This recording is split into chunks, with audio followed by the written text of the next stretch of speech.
Oi, oi, minhas Horcruxes, eu sou a Ju e esse é o Diário Judiado, no qual eu resolvi gravar coisas aleatórias da minha vida, porque eu não tenho um propósito na vida. Resolvi gravar como primeiro vídeo ou um vlog de leitura, porque eu estou lendo Harry Potter pela primeira vez e eu queria deixar esse momento registrado. E não tô começando por Pedra Filosofal, porque eu já li Pedra Filosofal, eu já li até o terceiro livro. Quando eu fui ler... Já comecei bem, né? E aí, quando eu falei Cálice de Fogo, eu pensei, vou gravar minhas reações, porque aqui eu sei que dá merda. Não é o meu primeiro contato com Harry Potter em si, porque eu cresci assistindo Harry Potter e eu sou uma grande fã dos filmes, eu amo muito os filmes, que eu passei a minha infância inteira assistindo os filmes. É o meu primeiro contato com os livros, porque eu só tinha lido o Pedra Filosofal quando eu era criança. Agora eu comprei o box da Amazon e eu resolvi ler todos do começo, né? Eu comecei de novo com Pedra Filosofal. Eu não vou enrolar muito, então bora pra leitura pra ver se esse livro vai ser o meu favorito, já que o filme é o meu favorito. Eu amo o filme de Cálice de Fogo. Aí vamos ver se ele tá pau a pau com o livro de Prisioneiro de Azkaban, porque eu dei 5 estrelas pro Prisioneiro de Azkaban, porque é muito bom. É simplesmente um livro, ó, uma perfeição de livro. E vamos ver se esse tá apto a competir com o Prisioneiro de Azkaban, e se eu vou dar 5 estrelas pra ele também. O livro começou de uma forma absurda, assim, ó. Que capítulo maravilhoso. Conta sobre um assassinato na família Riddle, que 3 membros da família Riddle morreram. Misteriosamente, do nada, apareceram mortos e eles moravam em um vilarejo trouxa. E quem que leva a culpa? O jardineiro, né? O pobre jardineiro leva a culpa como se ele fosse o culpado do assassinato. E aí ele é até preso, só que ele é solto porque não tem prova. O corpo não tem tiro, não tem estrangulamento, não tem nada no corpo. Foi tipo uma morte misteriosa, mas eles eram saudáveis demais para ser uma morte natural. Os moradores que vinham chegando, ele continuava lá para cuidar do jardim e nenhum morador ficava naquela casa por muito tempo, porque começavam a vir os boatos de que ele matou os antigos moradores e os moradores atuais iam embora e deixavam ele lá. Até que um ricaço, do nada, ele aparece e resolve comprar essa casa. Ele não aparece na real, né? Ele só compra a casa e ninguém sabe quem ele é, porque ele nunca vai morar na casa. Ele só compra a casa e deixa a casa lá. Só que o Franco continua trabalhando pra ele, continua cuidando do jardim. O Franco já tá velho, né? O Franco já tá meio surdo, meio capenga e tal. O Franco vê que tem luzes piscando dentro da casa. E ele acha que foi as crianças, né? Porque tem muita criança que invade a casa, que fica brincando com a bicicleta lá na casa. E ele achou que eram as crianças que estavam de novo enchendo o saco dele. Carrinheiro. Achei que as crianças invadiram a casa. Porra. Isso aí foi sacanagem. Então ele resolve ir ver o que acontece. E ele encontra o Valdemar e o Rabicho conversando. E os dois estão conversando, falando umas palavras estranhas, falando sobre trouxas, magia, mundo mágico, copa de quadribol. Já fica tipo, meu Deus, o que esses caras estão falando, né? Porque eu não entendo nenhuma palavra disso. E fica lá paralisado, só escutando toda a conversa, mesmo não entendendo nada, como um belo fofoqueiro. Voldemort chama a Nagini, que tava andando solta pela casa. Ela passa pelo Sr. Franco e fica lá com o Voldemort, porque ela conta que tem um trouxa na porta espiando eles. O Franco, um trouxa qualquer, confronta o Lorde das Trevas. Ele confrontando o Lorde das Trevas foi simplesmente a coisa mais foda que eu já li na minha vida. Resolveu contar uma mentirinha pro Lorde das Trevas, falando que a mulher dele sabe que ele foi até casa e se ele não voltar, ela vai ligar pra polícia. Só que o Lorde das Trevas sabe que ele não tem mulher. Então, o Voldemort, que sabia que ele não tinha mulher, falou: não minta para o Lorde Voldemort, trouxa, porque ele sabe, ele sempre sabe. O trouxa magnífico, né, do Franco, responde: é mesmo? O Lorde é? Ora, não tenho muito respeito pelos seus modos, milord. Vire-se e me encare como um homem. Por que não faz isso? Ele confrontou o Lorde das Trevas. Já tava todo judiado, ele é surdo, ele é manco, mas mesmo assim ele confrontou o Lorde das Trevas. Esse cara é foda demais. A gente já sabe o final da história, né? O Franco virou treinador do Vasco. Botafogo, Botafogo. Ele não pode jogar porque ele é ruim de uma perna, né? Ele manca de uma perna e ele é meio surdo.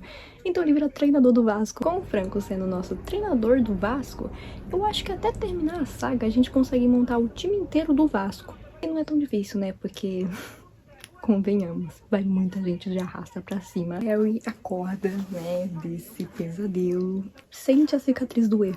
Depois de muito tempo com ela sem doer, ele sente doer. E aí ele fica naquele dilema, manda uma carta pra alguém pra perguntar sobre a cicatriz doendo. Ele pensa no Dumbledore, só que ele pensa, nossa, que besteira, vou mandar pro Dumbledore do nada, ai, minha cicatriz tá doendo. Não faz muito sentido, né? Ele pensa em mandar pra Hermione, só que ele descarta porque a Hermione ia surtar. Ele pensa em mandar pro Rony, mas o Rony não ia ajudar.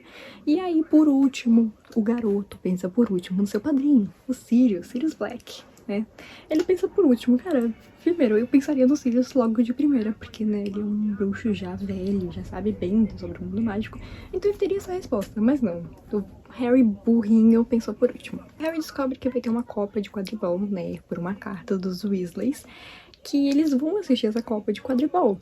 E ele fica lá enrolando pra pedir pro tio Walter, porque ele sabe que o tio Walter vai dizer não. O que o Harry faz? Resolve chantagear o tio Walter, né? Colocar medo no tio Walter, falando que ele vai mandar uma carta pro Sirius, falando que ele tá triste, que não vai poder ir pro quadribol. E aí o tio Walter deixa ele ir pro quadribol e ainda fala pra ele mandar uma carta pro Sirius dizendo que ele tá feliz. O tio Walter morre de medo do Sirius, até porque, né, o Sirius é um fugitivo. Até os trouxas sabiam que os Sirius eram fugitivos. Uma parte muito engraçada disso é que eles se atrasam, só que eles resolvem chegar pela chaminé. Eles são bruxos, né? Então não sabe como chegar igual uma pessoa comum. Eles chegaram pela chaminé que estava trancada, né? Desde o primeiro livro lá, quando o tio Walter tranca por causa das cartas, então. Tava trancada até hoje. Chegar um e tá muito apertado, aí chegar outro, eles não conseguem sair, vai chegando todos os Weasleys lá dentro da chaminé. Arthur Morgan. Até que o Arthur Weasley joga uma magia e aí quebra tudo na casa do Walter e o Walter fica extremamente puto. O Arthur fica parecendo um maluco, perguntando sobre tomadas, como que tomada funciona. Amigo, nem eu sei como tomada funciona. Se você descobrir, Arthur, me conta como é que funciona uma tomada, porque eu também fico fascinada pra descobrir essas coisas. Arthur obriga o tio Walter a se despedir do Harry, né? Ele fica falando, nossa, mas seu sobrinho vai embora e você não vai nem dar um tchau. Você vai ficar sem ver seu sobrinho até o final do semestre e você não vai nem dar um tchau pra ele. E aí o tio Walter, né, vendo que o cara tá falando isso enquanto tá balançando uma varinha, gesticulando com a varinha, ele pensa, vou poupar minha vida e vou dar tchau pro meu sobrinho. E deu tchau. Um simples tchau, mas já foi, ó, obrigada, Arthur, você é incrível. O Fred, quando ele tava indo embora, deixou cair alguns doces que estavam no bolso dele. E aí ele fica catando lá os doces e vai embora.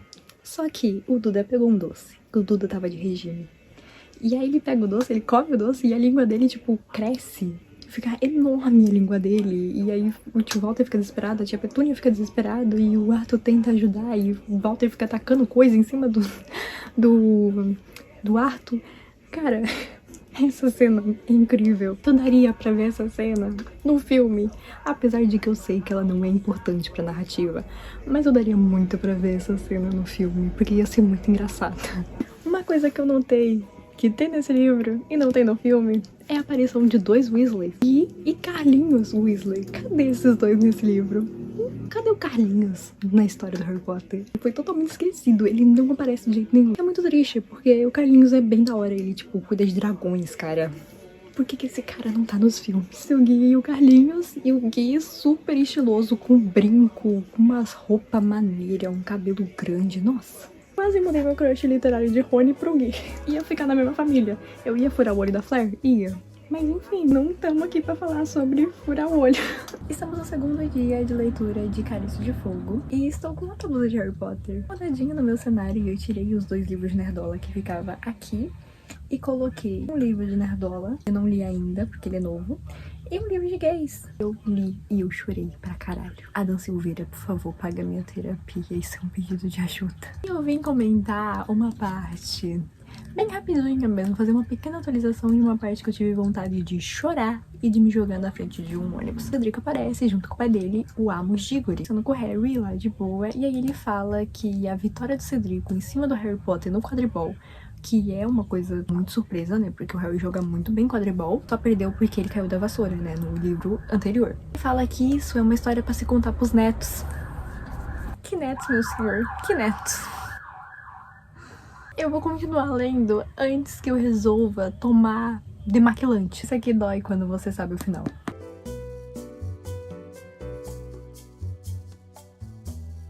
Nossa, que bom que ela descreveu o Draco Malfoy, né?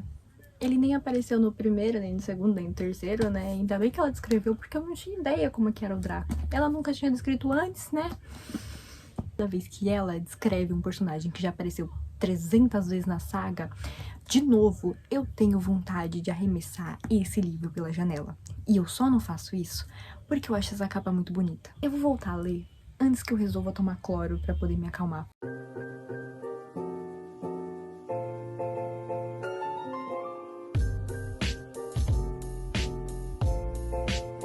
Vim atualizar aonde eu estou em Cálice de Fogo. Eu li bastante coisa. Tô na página, acho que 200. Eu tô na página 200 de 500 e alguma coisa. Falta muita coisa. Eu tô com um problema de velho, porque eu sou uma idosa no corpo de uma jovem, né? E eu estou com tendinite. Tá sendo um inferno ler esse livro com tendinite, porque eu vou tentar virar a página, dói, eu vou segurar o livro, dói. Antes de começar a falar onde eu estou, o que tá acontecendo no livro, eu vou falar uma coisa não muito legal sobre esse livro. Não só entre esse específico, mas sim a escrita da J.K. Rowling. Eu não queria ter que falar mal desse livro. Eu não queria, mas eu vou ter que falar. Já vi gente na internet falando que a escrita da J.K. não é a que mais prende as pessoas, sabe? Que às vezes ela se torna meio maçante e tal. E eu discordava disso, né? Tipo, quando eu li Pedra Filosofal, eu achava uma escrita bem de boa. Inclusive, Pedra Filosofal, eu devorei o livro. Prisioneiro de Azkaban também eu devorei. Tipo, eu li muito rápido. Tive, tipo, problemas de ficar viajando porque eu tenho TDAH. Então, normalmente, quando eu leio um livro, é muito difícil eu me concentrar no livro. E já esses dois eu consegui me concentrar muito fácil. Câmara Secreta, eu achei que o problema era só do Câmara Secreta, porque eu não gostava nem do filme Câmara Secreta, sabe? Acaba se tornando maçante do finalzinho, né? Quando tá chegando na reta final, porque começa a repetir muito as mortes. Mortes não, né? Tipo, eles sendo petrificados e tal. E aqui, até eles irem pra escola, o que demora muito, é bem arrastado, sabe? Foi muito difícil me prender nesse livro. E eu não conseguia ler vários capítulos seguidos, sabe? Eu lia um capítulo sofrendo na tortura. Foi uma tortura pra terminar um capítulo, aí eu via que tinha mais, eu falava, ainda nem foi pra escola. Acho que a parte que mais me prendeu no comecinho mesmo foi quando eles foram assistir a Copa do Quadribol, vi a narração do quadribol, e eu amo as partes de quadribol de Harry Potter. Pra mim, me prendeu bastante na parte do quadribol. Mas quando terminou, ficou bem chatinho, assim. Tá arrastado esse livro? Tá, mas tá legal. Então eu já sei que provavelmente eu não vou dar 5 estrelas pra ele no final, o que é uma tristeza, porque eu amo o filme de Cálice de Fogo. Ver o livro, ser tão arrastado assim em algumas partes, me dói muito ter que falar mal desse livro. A diferença que temos nesse ataque dos comensais do livro pro filme, que no filme o Harry já vê direto que é o Bartô que fez Bartô Crouch Jr., né? Não o Bartô Crouch Jr., filho dele. Foi uma maldição lá pra cima e fez a marca negra do Voldemort aparecer no céu. Já no livro, quem sabe quem foi, e todo mundo acha que foi a Elfo, a Winky, que jogou, porque ela foi encontrada onde saiu a marca com uma varinha na mão que fez o feitiço, que foi a varinha do Harry, que o Harry tinha perdido a varinha no meio da confusão. Eles acham que foi a Elfo que fez, só que um elfo não consegue conjurar magia, né? Tipo, eles não sabem mexer em varinha, eles não podem mexer em varinha. Fica naquele dilema, tipo, ela aprendeu com quem? Todo mundo ainda acha que é ela. Acho que deve ser o Bartô Crouch Jr. também, que fez a marca negra no livro. Provavelmente foi ele que jogou a varinha lá na moita, a Elfo pegou a varinha e levou a culpa. Muito engraçada que eu achei dessa parte aí toda azul do ataque dos comensais é o Amos Diggory interrogando o Harry, porque ele acredita que foi o Harry que jogou a magia negra pro céu. Quando o Harry fala, ai, é a minha varinha, aí ele fala, você tá confessando o crime, então? Por quê? O Harry Potter ia jogar a marca negra do Voldemort lá pra cima. Do Voldemort. O cara que tentou assassinar ele quando ele era uma criança. O Arthur até ele se coloca pra proteger o Harry, né? Ele fala, lembre-se com quem você está falando, né? Porque, porra, ele é literalmente o cara que o Voldemort tentou matar. Por que o Harry ia se jogar a maldição do Voldemort no céu? Ia se unir ao Voldemort do nada? O Amos não pensa, né? Tadinho, ele não pensa muito. E outra coisa que eu queria comentar é sobre o Rony. É uma diferença do Rony dos livros pros filmes. Eu venho percebendo a diferença na personalidade dele desde dos primeiros livros. É diferente, tipo, eles cagaram com a personalidade do Rony. Tanto que nesse livro, tem umas partes que ele quer bater no Draco. No livro ele quer bater no Draco, no outro livro ele quer bater no Draco, então ele sempre avança pra cima do Draco, que a gente quase não vê nos filmes. Inclusive tem uma fala que quando o Draco ele fala que ele queria ir pra Durmstrang, ele fala que seria uma boa, porque assim seria mais fácil do Draco ser jogado de cima da geleira e parecer um acidente. Tipo, corta toda a personalidade do Rony. E isso é muito triste, porque eu gosto muito do Rony. Meu personagem favorito da saga inteira é o Rony. E agora, com os livros, eu gosto mais ainda dele. É outro ponto que eu queria falar sobre esse livro. É como o Rony, ele sofre. No filme, quando eles recebem o traje a rigor, eles só recebem assim do nada na escola, e aí o Rony vê o vestido feio dele, o vestido, né, tipo aquela roupa feia dele. No livro, eles já recebem os trajes antes de irem pra escola. Aí ela dá aquela roupa feia pro Rony, que se recusa a usar. Inclusive ele fala que prefere sair nu na rua do que usar aquele vestido. Uma parte que doeu muito, que eu até escrevi aqui no na minha anotação, que dor, foi quando o Rony fala: porque tudo que eu tenho é porcaria. A Molly faz de tudo pra dar o melhor pros filhos, mas ela não consegue porque, né, eles não têm muito dinheiro e tem muitos filhos. Mas o Rony, ele se sente muito largado, cara. Eu fico muito triste porque ele não merece isso. Quando eles chegam em Hogwarts, eles são recebidos com balões na cabeça do Pirraça. E nesses momentos que eu não entendo por que o Pirraça foi cortado dos filmes. Eu sei, as partes que ele aparece não ia agregar na história. Não ia. Mas uma ceninha só em algum filme dele fazendo alguma merda, ou de fundo, assim, ia ser muito bom, cara. Eu amo o Pirraça. Meu fantasma favorito de Hogwarts é o Pirraça.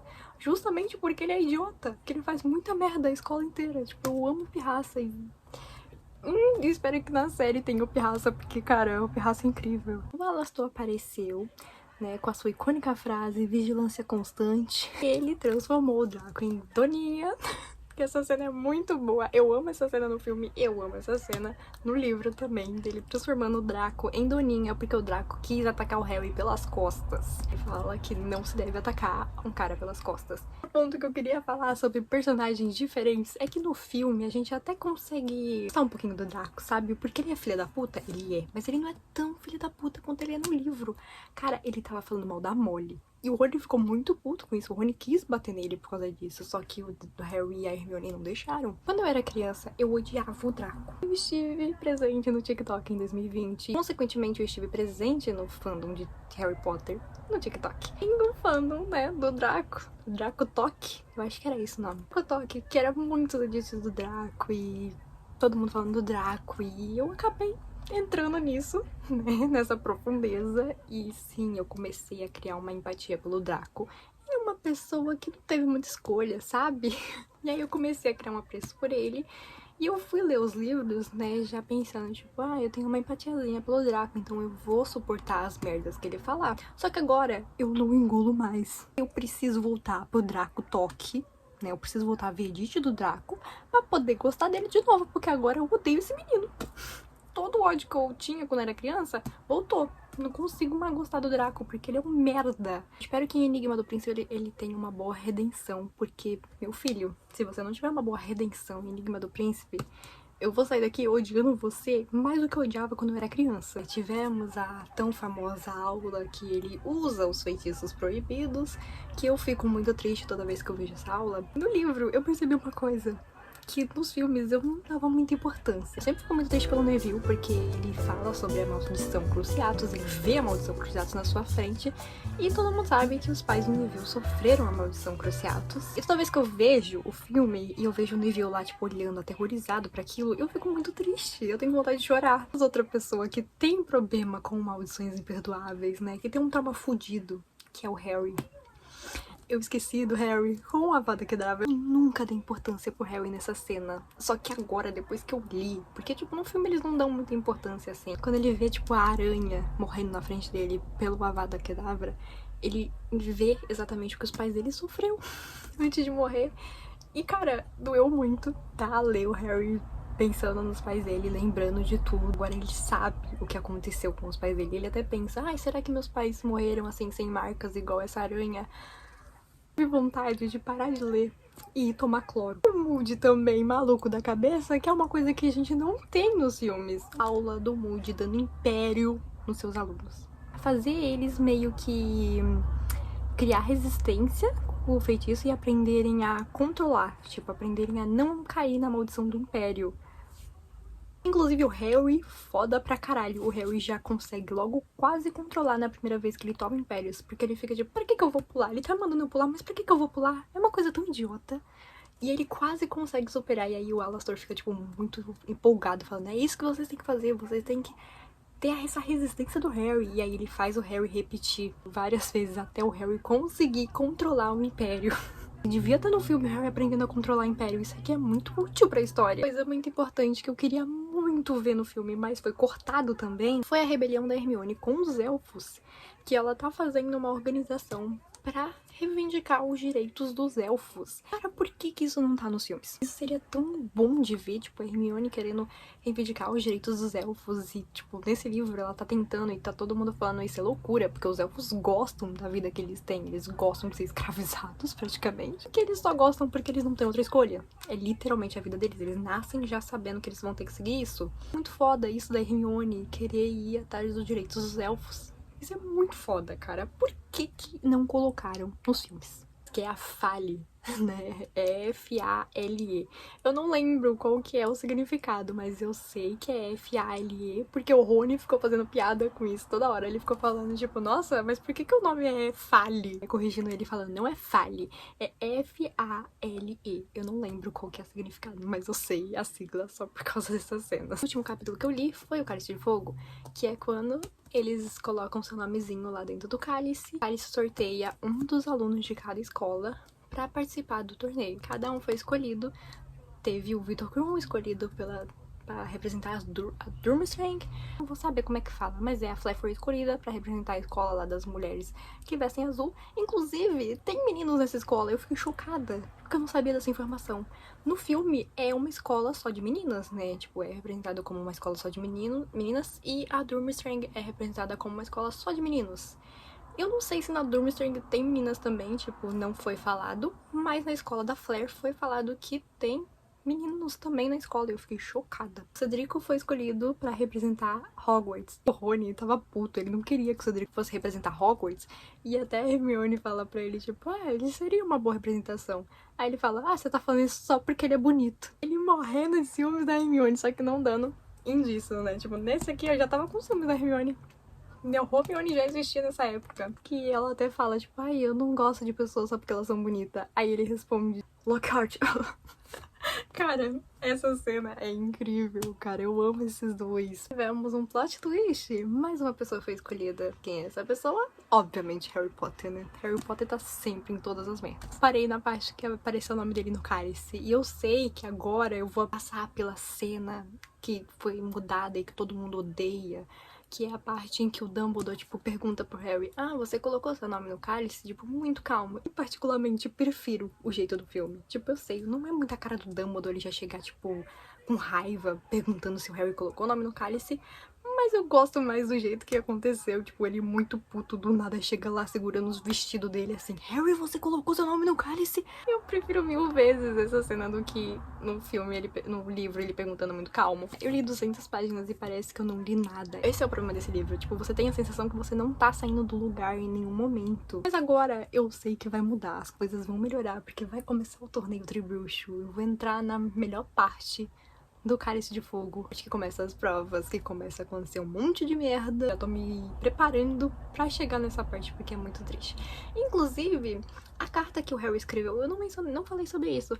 A carta que o Harry escreveu pro Sirius, o Sirius respondeu, ele falou que é uma coisa a se preocupar, a cicatriz tá doendo, e aí ele falou que ele já tá voltando, porque tá acontecendo muita coisa. E o Harry fica, tipo, muito preocupado, falando, nossa, eu deixei meu padrinho preocupado com uma coisa que nem era pra ficar preocupado. Aí ele manda outra carta falando que ele era impressão, a cicatriz tá doendo, ele não sentiu, ele acha que só imaginou a cicatriz tá doendo. Foi muito esfarrapada que nem o Sirius acredita, porque o Sirius responde de novo falando que ele não acreditou nisso. Chegou nos arredores de Hogwarts, que tá tudo bem, e ele só pediu pra não mandar Edwiges, mandar outra coruja quando ele quisesse comunicar com o Sirius. E eu que fui otária e parei de ler pra assistir esse jogo e meu time perdeu. Eu deveria ter lido ao invés de ter assistido esse jogo.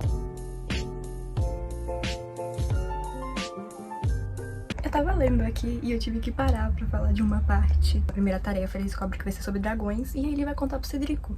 E o Cedrico fica tipo, por que você tá me contando isso? Aí ele fala pro Cedrico que não seria justo e agora eles estão de pé de igualdade. O Harry é muito burro, ele tem a vantagem na mão dele e ele vai lá compartilhar com o adversário. Que mana justiça, Harry Potter. Você tá numa competição. Deus, ele é muito burro.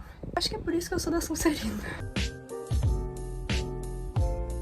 Eu cheguei no capítulo do baile e o Rony tava olhando revoltado pra Hermione e pro Krum dançando no meio do salão. Aí eu fiquei pensando, nessa cena, o Rony queria ser o Krum ou ele queria ser a Hermione?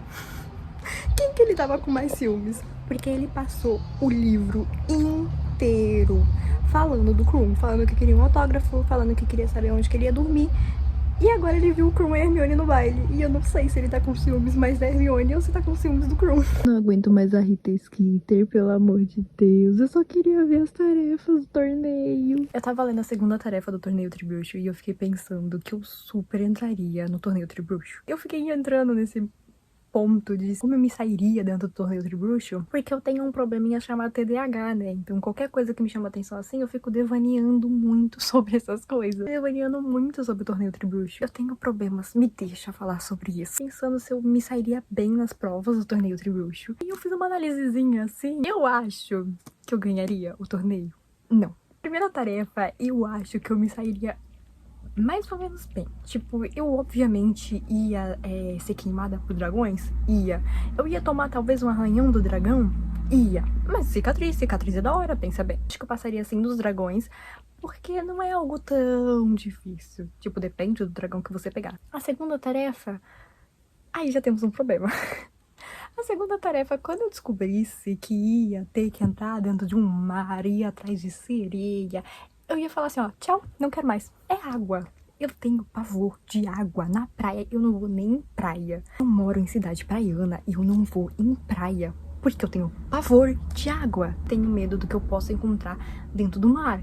Então imagina, eu numa prova que eu vou ter que nadar, me enfiar dentro da água com sereias. Que eu já sei que vai ter bicho tentando me matar. Você ia tentar me encorajar falando, ah, mas roubaram algo precioso seu. Eu ia falar, deixa lá, deixa com elas. Não quero mais saber, deixa lá. Aí fala, ai, é uma pessoa muito importante pra você. Aí fala, tá bom, eu vou conviver com a perda dessa pessoa de boa. Eu vou conseguir superar. A pessoa também vai conseguir sobreviver lá dentro da água. E a pessoa vai ficar feliz lá com as sereias. Já deve estar se acostumando a sobreviver com as sereias, porque eu não entro lá. Eu não entro e eu vou superar a perda da pessoa. E a pessoa também vai me perdoar, eu espero. Mas se por algum motivo alguém me encorajou a entrar, ou eu tive coragem, assim, do nada, o que eu não tenho muita coragem, eu só teria coragem de entrar no torneio e depois eu ia me arrepender amargamente por ter feito isso de cabeça fria, porque eu sou impulsiva. Então eu ia falar, nossa, que legal, um torneio, vou entrar. E ia perceber que eu tava fazendo uma maior burrada da minha vida. Por algum motivo, eu entrasse dentro da água e eu conseguisse passar pela prova, ou talvez acontecesse igual a Flare, de eu entrar e eu voltar assim sem nada porque fui atacada, o que é bem provável.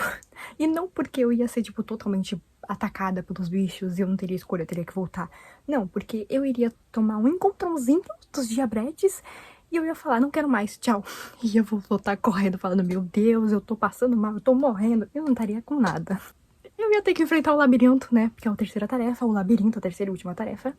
E aí eu fico pensando, eu também tenho medo de lugares apertados, principalmente um lugar que você vai entrar e você não sabe sair. É um lugar onde tem muitas paredes iguais e você tem que achar saída. E são, tipo, vários lugares que tu fica indo e você nunca acha saída. O meu maior medo é nunca achar saída no labirinto. Se acontecer, talvez alguém entre e te tire de lá. Talvez, não sei. Nunca entrei não pra saber. Então já sabe, né? Eu ia entrar no labirinto, não ia dar 2 minutos, eu ia jogar o feitiço pro céu, o feitiço lá vermelho, que solta um rojão vermelho, sabe? Que eu esqueci o nome do feitiço. Mas eu ia soltar esse feitiço e eu ia pedir pra sair na mesma hora. Porque eu sou medrosa. Eu percebi que eu entraria sim no torneio Tribruxo por impulso, mas eu não ia sustentar essa marra, assim, de coragem, de que, nossa, eu sou muito coragem. Porque se eu fosse corajosa, eu seria da Grifinória. E eu não sou da Grifinória. Eu vi a primeira prova e iria falar, ah, difícil, mas passo. A segunda eu já ia começar a me arrepender amargamente da minha decisão e a terceira eu ia pedir socorro. Cara, eu quero entender por que a Rita Skeeter é tão insuportável. Vai procurar um CLT de bruxo. Na real, ela já é CLT de bruxo, né? Pensando aqui, ela já é jornalista. Mas é jornalista que tá escrevendo fofoquinha de adolescente. Tá aí falando que a Hermione namorou o Harry e agora tá aí indo atrás do Victor Krum porque ela gosta de famosinho. Tá brincando com o sentimento dos dois e tal. Mano, alguém, por favor, dá um chute na Rita Skeeter. Alguém, sei lá, joga uma vada assim, sem querer na Rita Skeeter. Meu querido Voldemort, joga uma vada sem querer na Rita Skeeter, por favor. Eu vou agradecer eternamente você. E a Hermione, eu tenho que falar da Hermione. Porque a Hermione, ela é simplesmente incrível. Hermione, eu te amo. Eu já te amava nos filmes, mas eu amo ainda mais agora. Porque ela leu o artigo da Rita Skeeter e tacou foda-se. Ela ficou tipo, ah, é só isso que ela sabe fazer? Ainda olhou pra mesa dos Sonserinos lá que estavam rindo, vendo se ela ficou puta com o que foi falado. Ela simplesmente deu um tchauzinho pra mesa da Sonserina, rindo, depois de ter lido essa matéria da Rita Skeeter, falando muito mal dela. Procura um psicólogo, Rita Skeeter. Você tá precisando. Você tá criando fanfic de adolescente porque não tem mais o que inventar, né, minha filha? Tô dando lição de moral na Rita Skeeter porque eu não suporto mais essa... Nossa, toda vez que a Rita Skeeter aparece aqui, eu sinto um ódio, assim, me consumindo, que eu não sentia nos filmes. Tipo, eu não gostava da Rita já nos filmes, eu achava ela bem chata. Nos livros é muito pior, ainda mais porque ela sempre corta meu barato. Sempre que eu acho que esse livro tá chegando na parte boa, aparece a Rita Skeeter. Depois do capítulo do baile de inverno, que é um capítulo maravilhoso, que eu amei o capítulo do baile de inverno. Agora o Harry vai ir atrás e descobrir o ovo. Depois que o Cedrico falou pra ele como é que abre o ovo, ele vai descobrir e tal. Mas não, tinha um capítulo inteiro falando da Rita Skeeter.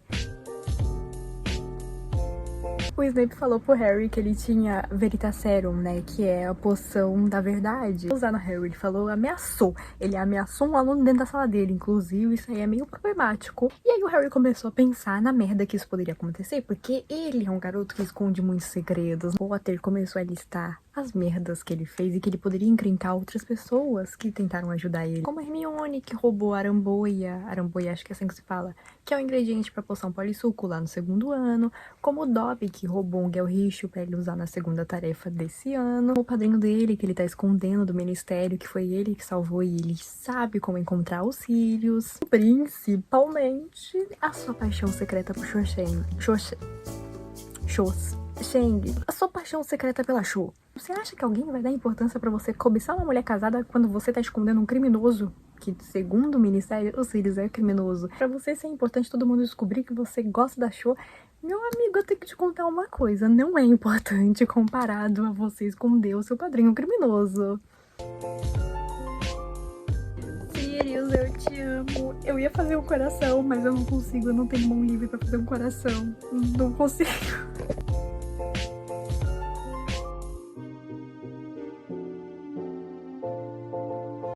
Olha meu casaquinho, que lindo, de Harry Potter. Dos símbolos de Hogwarts. E eu adoro esse casaco, eu tô usando ele hoje porque tá frio.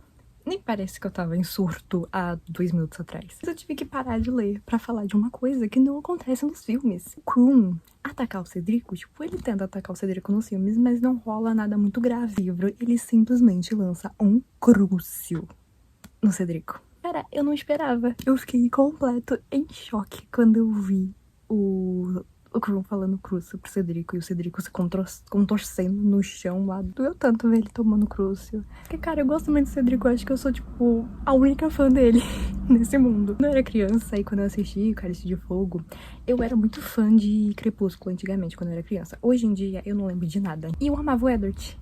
E aí eu descobri que o Edward era o Cedrico. Gostei do Cedrico só porque ele era o Edward, né? O mesmo ator do Edward. Inclusive, o meu Batman favorito é o do Robert Pattinson. Talvez assim, no fundo, seja porque eu gostava do Edward desde criança. Eu ainda gosto do ator. Eu tô falando de Batman num negócio de Harry Potter. E quando eu fui ler os livros, já aparece no Prisioneiro de Azkaban. Gostei dele bastante no Prisioneiro de Azkaban e no Cálice de Fogo ainda também gosto dele bastante. Então, o amor pelo Cedrico dos filmes pro livro só aumentou. Eu não tô pronta pra isso, eu tô enrolando, porque eu sei que eu tô chegando perto. Eles já estão no labirinto. Sabe quanto falta pra chegar lá? Bem pouco, e eu tô morrendo de medo de chegar lá. Deveria ser crime colocar a única fã do Cedrico no mundo pra ler um capítulo desse. JK, você me paga.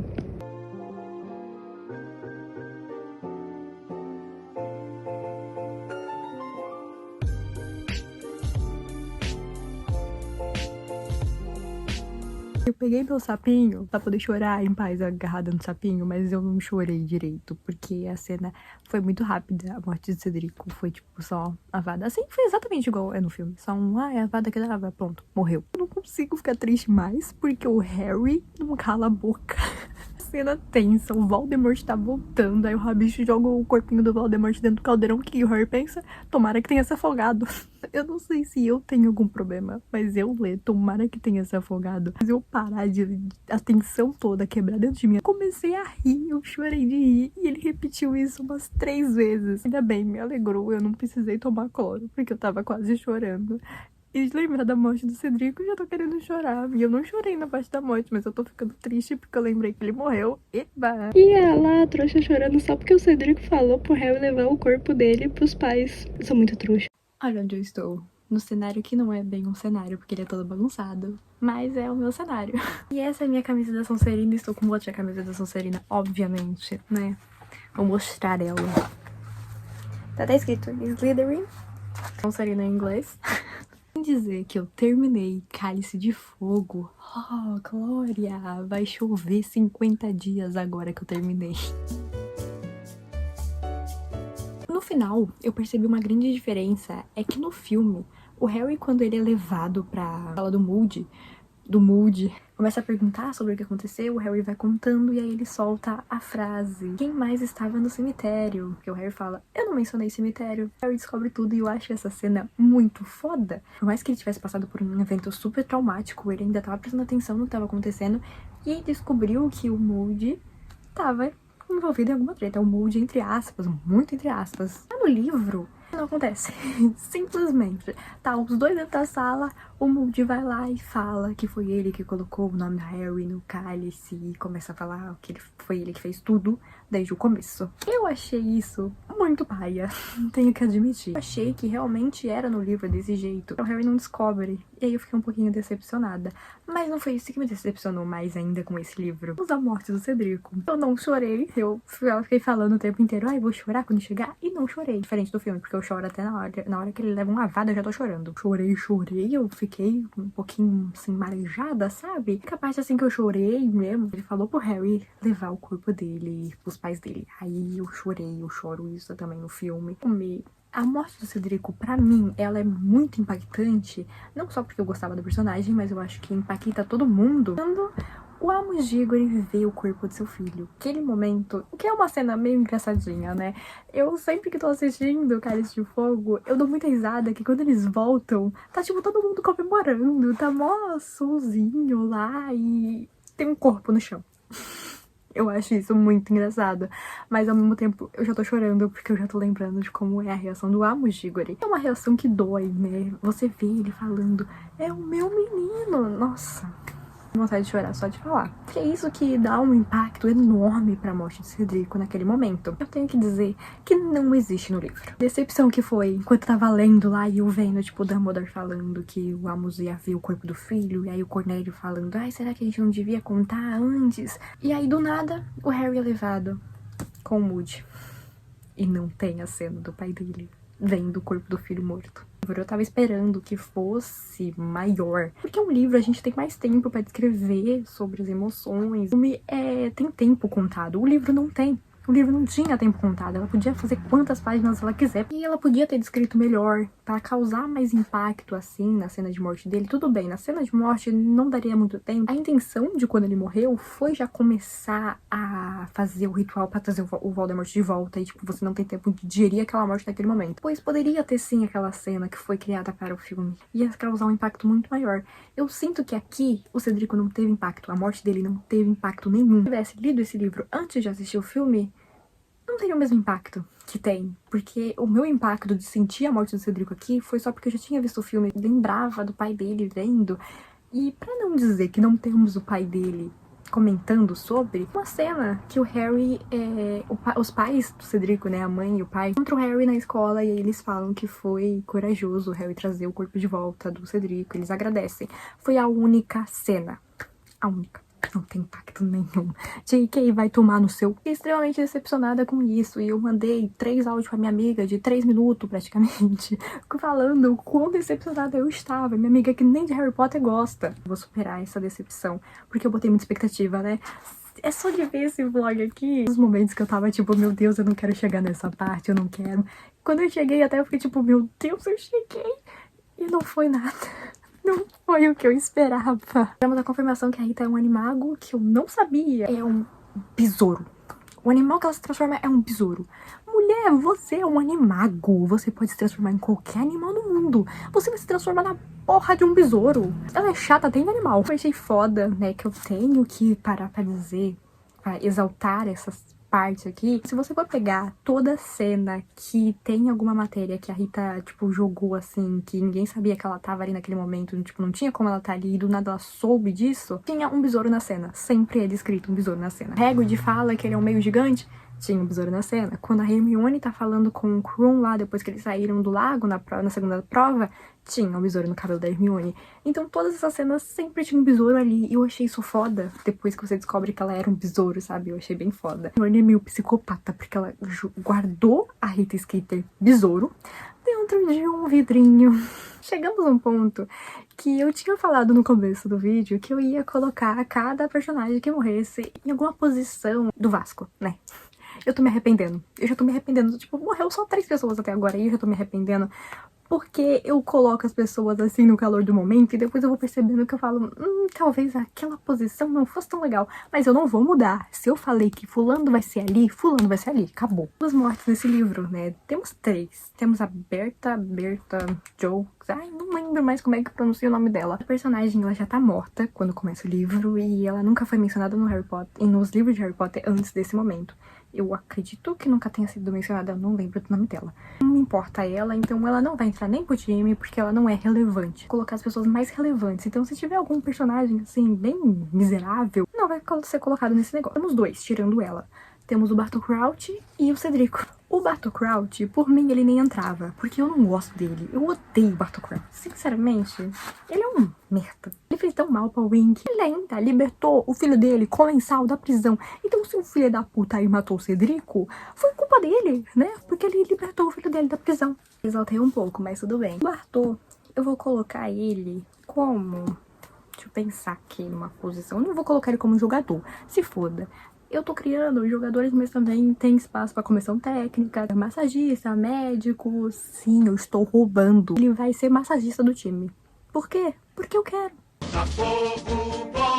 Ferrou, Bartô. Agora você vai sair do poder e vai ser um massagista. E temos o Cedrico. O Cedrico, ele é um ponto, assim, meio difícil pra mim, né? Porque ele é apanhador do time de quadribol. E o apanhador, né, tem que ser veloz pra poder apanhar o pão de ouro. Então ele tem, assim, uma familiaridade em apanhar bolas. Eu acho que essa frase não ficou boa. Dentro do quadribol existe a posição goleiro, que pega bolas, apanha bolas.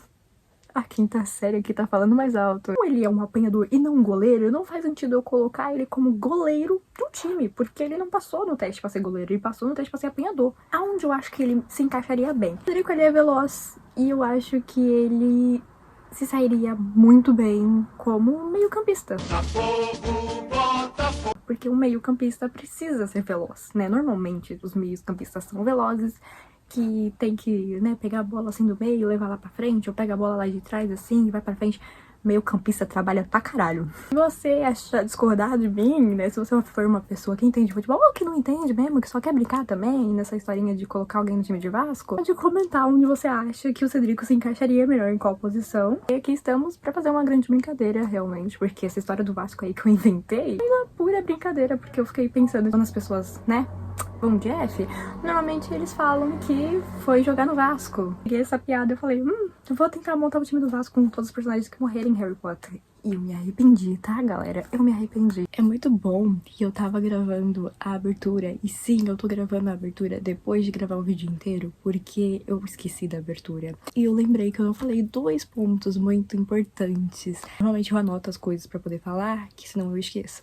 E eu Não anotei, porque eu esqueci. Olha que ótimo. Pontos importantes, eu não mencionei uma morte e também não falei sobre um personagem que eu queria falar sobre ele. O Ronizinho.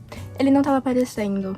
Eu acho que ele não apareceu direito em nenhum momento da filmagem. Eu tava sempre colocando ele em pontos estratégicos pra ele aparecer, porque eu amo muito esse Ronizinho. Ele é muito bonito. Ele não tava aparecendo, eu acho. Se eu colocar aqui, eu acho que ele aparece.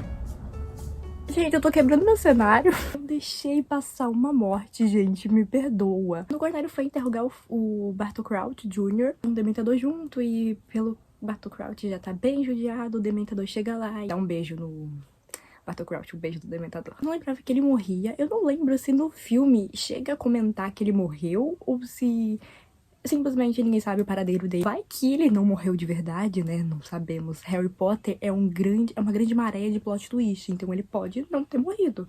Mas eu acho que ele morreu. Espero que ele tenha morrido. O Cedrico só morreu por culpa desse filho da puta. Sim, eu sou top 1 fã do Cedrico. Top 1 mesmo, porque só existe eu. Eu vou colocar ele junto com o pai dele ali, os dois de massagista. Porque normalmente quando entra um cara lá pra fazer massagem pro jogador que tá com cãibra, entra sempre dois. Vai passar gelol na perninha do Cedrico quando ele tiver com cãibra, não quero nem saber. Assim também é uma maneira de unir a família, né, galera? Antes deles serem mandados pro Vasco, eu quero mandar eles, assim, pro caso de família. Eles se resolverem como pai e filho, porque eles têm muito conflito, né? Tem muito daddy issues, muito filho issues, que eu me esqueci como é que se fala filho em inglês. Vamos dar, assim, um caso de família pra eles se resolverem, por favor, eles estão precisando. E aí depois eles vão lá pro Vasco ser massagista. Porque se eu colocar esses dois já direto no Vasco como massagista, os dois juntinhos ali, vai dar merda e o Vasco vai ser rebaixado. De novo. Mil perdoem os torcedores do Vasco, vocês estão no meu coração. Eu queria falar sobre o Ludo. Não aquele joguinho, inclusive eu sou muito boa naquele joguinho. O Ludo Bagman, que é um ex-jogador de quadribol, desce primeiro lá na Copa Mundial de Quadribol e depois ele vai pra escola de Hogwarts participar do torneio Tribruxo, né? Ele vai não participar como participante, sim um juiz. Quem assistiu os filmes sabe que ele foi totalmente excluído. Eu não sabia da existência dele até chegar nesse livro. Tanto que eu cheguei nesse livro e eu fiquei tipo, quem é Ludo Bagman? Por que ele tá aparecendo muito? Porque eu não tinha ideia de quem era esse cara. Eu sei o porquê ele foi cortado dos filmes. Ele, tipo, não tem uma relevância tão grande assim pra história. Eu sei a intenção da J.K. quando ela criou esse personagem, mas eu senti muito nele aquela vibe de personagem que ele é só aquele personagem pra você desconfiar dele em certo ponto da história e não ser ele o alvo. É só um personagem criado pra você desconfiar. Principalmente porque ele começou a ficar muito estranho pro Harry lá pro final, que é quando você começa a desconfiar de todo mundo. Ele ficou muito estranho. Será que foi ele que colocou o nome do Harry no cálice? Porque pode ser, né? Ele é um adulto, então ele pode ter colocado o nome do Harry no cálice. Mas que eu já tenha lido esse livro, já sabendo quem colocou o nome do Harry no cálice, eu fiquei naquela dúvida. Ou se ele era do bem ou se ele era do mal. Tanto que quando o Harry vai ver as memórias na penseira, ele vê a memória do Ludo sendo julgado por passar informação pra um comensal da morte. No final, ele só passou informação porque ele é burro mesmo, tipo, sendo muito suspeito, porque ele tava devendo pra todo mundo, ele é um charlatão, fazia apostas e ele pagou os gêmeos Weasleys com dinheiro leprechaun, que, pra quem não sabe, o dinheiro leprechaun é um dinheiro que some, é um ogro que some depois de um dia. Deu dinheiro leprechaun pros Weasley, e os Weasley até tem uma parte que eles ficam falando sobre chantagear o cara, e eles estão tentando chantagear o Ludo, e você tá lendo, você pensa que ele tá tentando chantagear alguém do ministério, ou é só o Ludo mesmo, não é ninguém muito importante. O Ludo tá no ministério, mas é o Ludo só, né, gente? Ele apostou com os duendes que o Harry ia ganhar o torneio Tribruxo. E aí, por isso que ele fica lá no pé do Harry tentando ajudar. Porque ele quer que os duendes não vão atrás dele, né? Porque ele tava devendo pra duende, aí ele fez essa aposta. Ganhou, né? Essa aposta porque o Harry ganha o torneio Tribruxo, só que os duendes mesmo assim vão atrás dele. E eu achei o personagem do Ludo bem engraçado. Eu gostei bastante desse personagem, apesar de sentir bastante que ele foi um personagem pra gente incriminar ali em certo ponto da história e ficar, tipo, pensando, ele é muito suspeito, ele pode ter feito alguma coisa, e no final, ele não ter feito nada. Minhas considerações finais do livro. É um livro bom, que eu tinha falado que no começo ele é muito arrastado, melhora. Começa o torneio Tribruxo, ele melhora bastante. Você se prender muito, porque você quer saber o que vai acontecer nas provas, você quer saber qual é o desfecho das provas, o que vai acontecer. A parte final, quando eu cheguei no labirinto, eu terminei no mesmo dia, porque eu não conseguia parar. Eu tava, tipo, lá, lendo o labirinto, aí do nada eu fui ver como Neném Canada quantas páginas faltavam, e faltavam, tipo, 3 páginas pra terminar. A parte do labirinto pro final prende você demais, porque você quer saber o que tá acontecendo. Inclusive, a volta do Voldemort, né, é sensacional. Por isso que esse filme é o meu favorito. A volta do Voldemort, nossa... É uma cena foda demais. E aqui também é foda. Tem a cena do duelo. Os ecos das vítimas do Voldemort saindo da varinha. Nossa, eu amo Cálice de Fogo. Acredito que eu não tenho... que eu tenha achado arrastado no começo, porque eu não estou acostumada a ler livro grande. Tipo, a ler livro com 200 páginas, 300 páginas. E esse foi o maior que eu li até agora, que foi de 535. E minha sensação de nunca crescer, nunca evoluir na leitura, parecia que nunca tava chegando no fim, porque eu não tô acostumada a ler livro grande. Talvez seja por isso, ou talvez realmente seja arrastado, eu não sei.